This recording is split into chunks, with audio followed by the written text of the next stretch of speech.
Yeah, I'm very excited.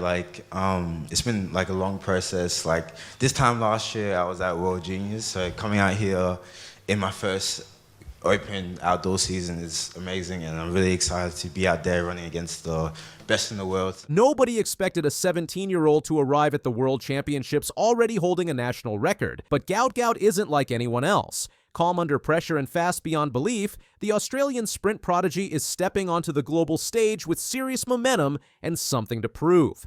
Gout Gout's road to Tokyo has been nothing short of remarkable. The 17-year-old sprint sensation first gained attention after dominating junior and state-level competitions in Australia. With blistering speed and maturity well beyond his years, he didn't just make noise, he broke records. Earlier this year, he clocked an astonishing 20.02 seconds at the Golden Spike meet in Ostrava, setting a new Australian national record in the 200 meters. Now, he's preparing to make his senior international debut at the World Athletics Championships in Tokyo. Despite being the youngest in the field, Gout enters with one of the top times recorded by any Australian ever. While many of his rivals are in their 20s, Gout remains undaunted, focused, and determined to make every round count. As he steps onto the track at Japan National Stadium, the anticipation is real. He's not just a teenager with potential anymore, he's a national record holder representing Australia on one of the biggest stages in the sport. Whether he advances to the final or not, his presence in Tokyo is already historic. And for a 17-year-old still finishing school, this is only the beginning. The world had just witnessed a glimpse of greatness. The 200-meter sprint is unforgiving. Every millisecond counts. But for Gout, 20.02 seconds was not the finish line. It was just the beginning. He had already recorded wind-assisted runs faster than this, including a jaw-dropping 19.84 seconds in Perth. Though not legal for record purposes due to the tailwind, that performance hinted at what was to come.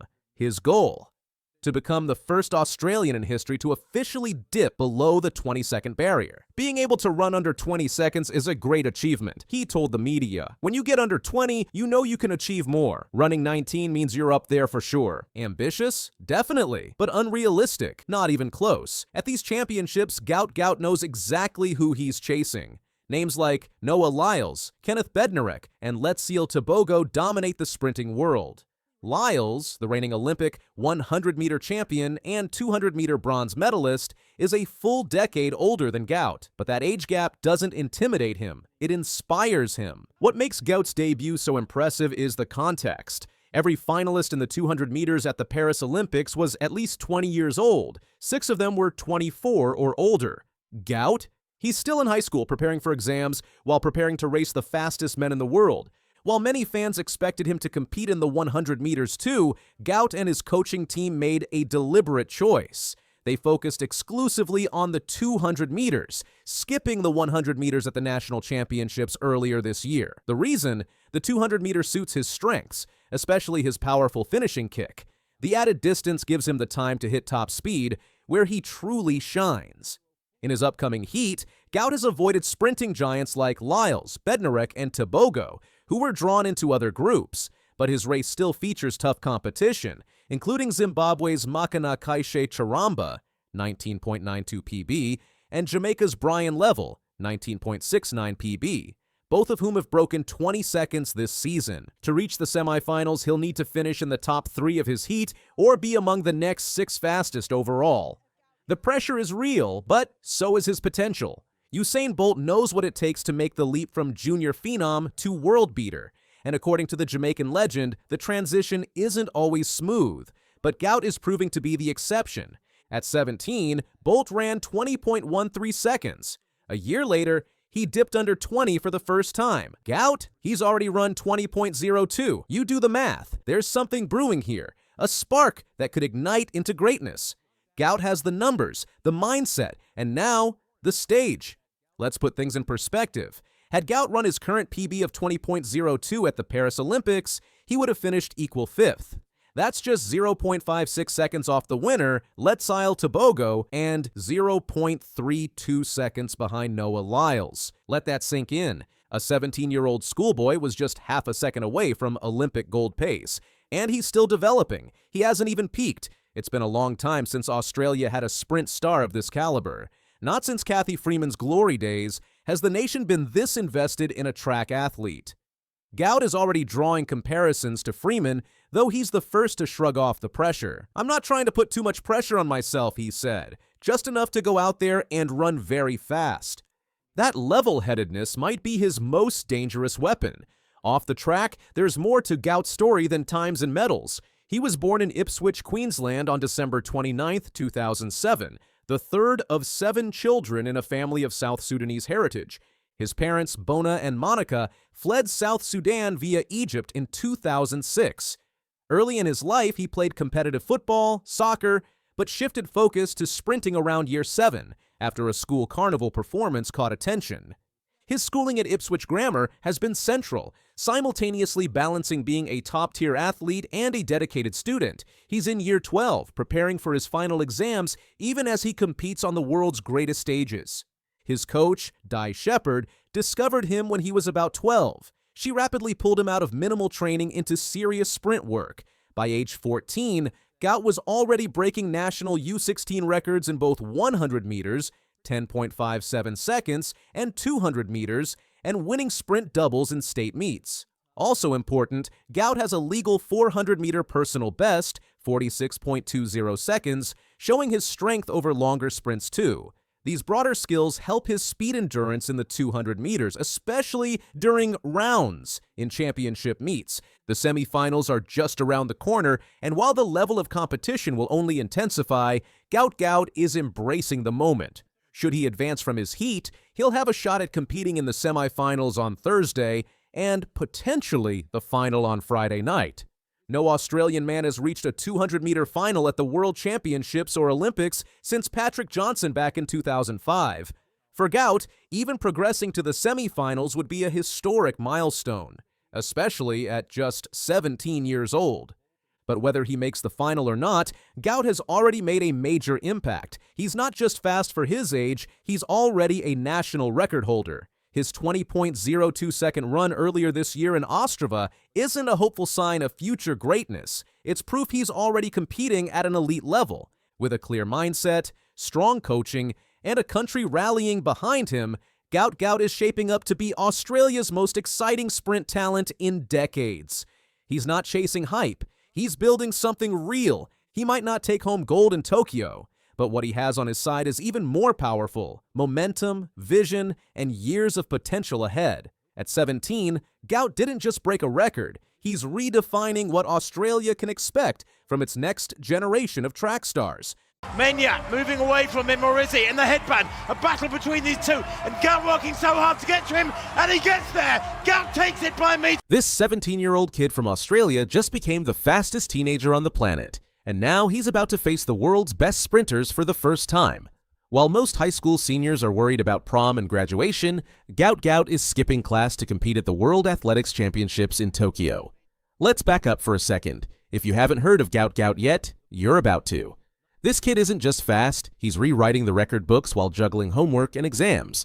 Born to Sudanese parents who moved to Australia in 2005, Gout has become the most exciting thing to happen to Australian track and field in decades. Just a few months ago in the Czech Republic, Gout lined up for his first senior race outside Australia at the Ostrava Golden Spike meet. He was competing against grown men who trained full-time while he was still attending Ipswich Grammar School. The gun went off, and Gout found himself trailing Cuba's Rainier Mena as they entered the home straight. Then something special happened. Gout unleashed a burst of speed that left everyone watching in shock. He flew past Mena and crossed the line in 20.02 seconds, breaking his own Australian record by 0.02 of a second. After the race, with reporters surrounding him, Gout kept it simple. "I feel good. New personal best, new national record in my first European race," he told them with the calm confidence of someone twice his age. But here's what makes this even more incredible. That 20.02 wasn't just a personal best. It was faster than Usain Bolt ran when he first raced at that same meet back in 2006. Bolt clocked 20.28 seconds, and we all know what happened next. 3 Olympic golds in the 200 meters and a world record that still stands today. The comparisons to Bolt aren't just about times. Watch Gout run and you'll see the same tall frame, the same smooth stride, the same way he seems to glide over the track. Even their career paths are eerily similar. Gout has already broken the same junior world records that Bolt once held. Now, Australia has officially announced their team for the World Championships in Tokyo, and Gout Gout is on it. At just 17 years old, he'll be making his senior debut on the biggest stage in track and field outside the Olympics. The announcement has sent the entire country into a frenzy. To understand just how big this is, you need to know what Gout has done to Australian athletics. Last year, nobody outside track circles had heard his name. Today, he can't leave his house without getting mobbed by fans. When he ran at a small local meet called the Stawell Gift on Easter weekend, 6,000 people showed up, double the usual crowd. He didn't even make the final, but nobody cared. Then came the Moree Plant Meet in Melbourne. Gout was scheduled to run the 200 meters at Lakeside Stadium, and something unprecedented happened. 10,000 people bought tickets. It was the first sellout for a one-day athletics meet in Australia in over 20 years. People were driving from across the country just to watch a teenager run for 20 seconds. The media attention has been overwhelming. 14 Australian journalists have been given credentials for the World Championships, more than double the number who covered the last championships in Hungary. Both Channel 9 and SBS are broadcasting the event, creating an unprecedented situation where two major networks are covering the same athletics competition. Bruce McAvaney, Australia's legendary sports commentator, has been covering athletics for decades. When he talks about Gout, you can hear the excitement in his voice. McAvaney said this recently: "He may be 17, but I think it's possible for him to reach the 200-meter final in Tokyo, which would be an extraordinary achievement at his age. Even Usain Bolt couldn't do that." That's the thing that makes Gout so special. When Bolt went to his first Olympics as an 18-year-old in Athens 2004, he didn't even get out of his heat. Most teenage sprinters take years to develop the strength and technique to compete with the world's best. Gout is doing it while still in high school. His coach is Di Shepherd, a 60-year-old woman who used to work in the uniform shop at Gout's school. She's not a former Olympic champion or a famous track coach. She's a straight-talking disciplinarian who believes in hard work and doesn't sugarcoat anything. When reporters ask her about Gout's future, she doesn't hold back. "I'm not suggesting it. He's going to go to that level," she told Australian television earlier this year. Olympic gold. It might not be 28 Los Angeles, but definitely going to happen in 2032.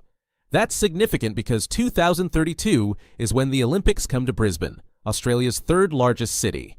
The numbers back up the hype. Gout's 20.02 seconds puts him in rarefied air for a 17-year-old. He's beaten every time that Bolt ran as a junior. He holds the Australian records for under-16 athletes in both the 100 and 200 meters. At the Australian National Championships earlier this year, he ran 19.84 seconds in the 200 meters, which would have broken the 20-second barrier. Unfortunately, the wind was too strong, so the time didn't count. Same thing happened when he ran 9.99 seconds in the 100 meters. But even his legal times are incredible. His 10.17 in the 100 meters makes him one of only two Australians to break 10.20 this year. His 20.02 in the 200 meters is the fastest time run by any teenager in the world this season. Here's where it gets interesting, though. While Gout has been busy with math tests and English essays, the world's best sprinters have been training full-time and racing in Diamond League meets across Europe. Noah Lyles, the current world champion and Olympic 100-meter champion, ran 19.63 seconds earlier this year, the fastest time in the world. 6 of the 10 fastest times this season have been run by Americans. When you look at the world rankings, Gout's 20.02 puts him tied for 20th fastest this year. That might not sound impressive until you remember he's still a teenager, juggling school with training. Every other athlete ranked ahead of him is a full-time professional who's been preparing for these championships all year. Andrew Fachney, who manages Australia's high-performance athletics program, keeps expectations realistic.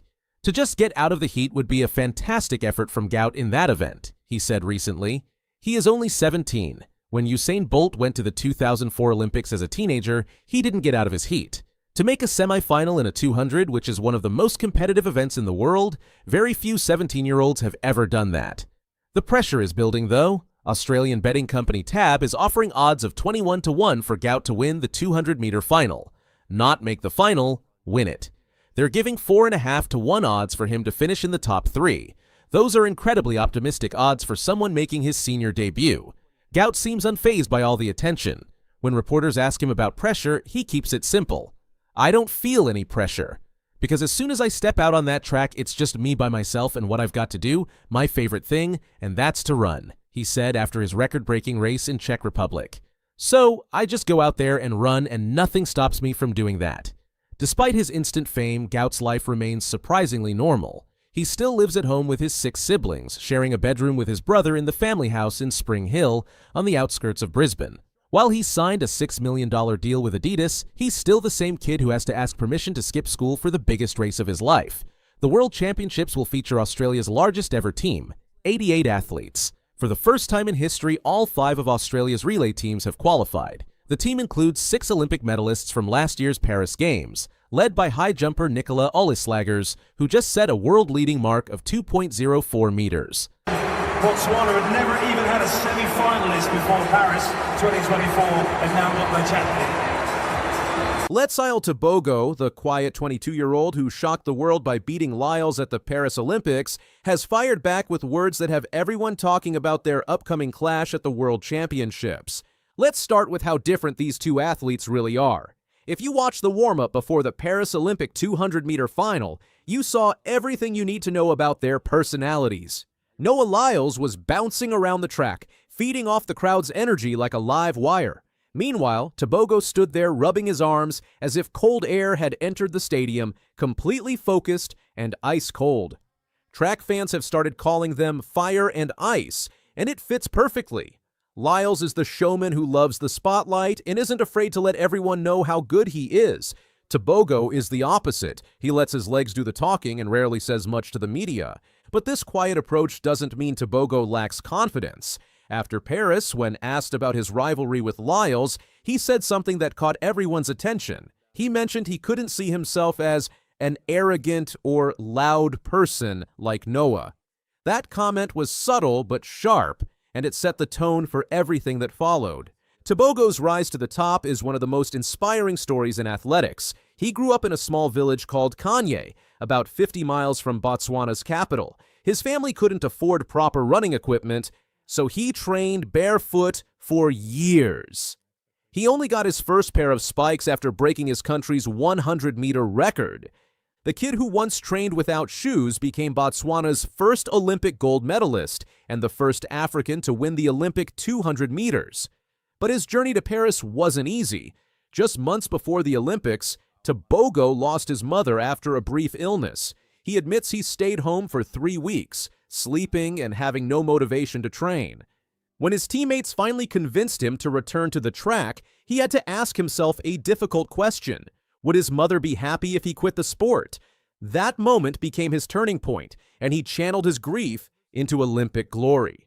The 2025 season brought these two champions back together, and the tension was immediate. Lyles had been dealing with a groin injury that kept him off the track for 3 months. His first race back was against Tebogo at the Monaco Diamond League in July. This race was huge because it was their first meeting since Paris. Lyles hadn't run 200 meters in 338 days, while Tebogo arrived with the fastest time in the world that year, a blazing 19.76 seconds from the previous week. Despite the long layoff, Lyles showed why he's considered one of the greatest 200-meter runners ever. He won in 19.88 seconds, with Tebogo finishing second in 19.97. After the race, Lyles admitted he had put himself in the fire by choosing to face Tebogo in his comeback race. Tebogo wasn't happy with his performance and said he was disappointed because he didn't get his full warm-up due to being called to the track earlier than expected. But running under 20 seconds without proper preparation showed he was still in incredible shape. The real drama happened at the Zurich Diamond League final in August. This wasn't just any race, it was for the Diamond League title, and both athletes knew it was their final tune-up before the World Championships. Before the race, Tebogo posted something on his Instagram that got everyone's attention. He shared the official promotional image that showed him alongside Lyles, but his caption was in Tswana, his native language. It said, "Gwabago Samologile," which translates to, "Then it started." This wasn't just a random post. Tebogo was sending a message that their Olympic clash and Monaco rematch were just the beginning of something bigger. Using his own language added another layer to their rivalry and showed he wasn't intimidated by facing the American star. The Zurich race lived up to all the hype. Lyles started in lane 6 with Tebogo right next to him in lane 7. As expected, Tebogo exploded out of the blocks and built an early lead. His plan was clear: Get ahead early and make Lyles chase him. But Lyles is famous for his closing speed, what track experts call his top end. Even Tebogo acknowledged this before the race, telling reporters that Lyles' finishing kick is crazy unmatched. As they came off the curve, Tebogo was still ahead. The crowd was on their feet because it looked like the Olympic champion might win again. But with about 10 meters left, Lyles found another gear. He caught Tebogo and passed him right at the finish line. The final time showed just how close it was. Lyles won in 19.74 seconds, with Tebogo just 200ths behind in 19.76. That tiny margin made Lyles the first track athlete ever to win 6 Diamond League titles. But the real fireworks came after the race. That's when Tebogo delivered what many are calling his boldest statement yet about their rivalry. Speaking to reporters, Tebogo said he wasn't showing his true potential and that people still needed to see what he could really do. Then came the line that has everyone talking. He said, "You have to let the legs do the talking because the more you talk and cannot prove it, it means you only talk." This was clearly aimed at Lyles, who is known for his confident predictions and bold statements.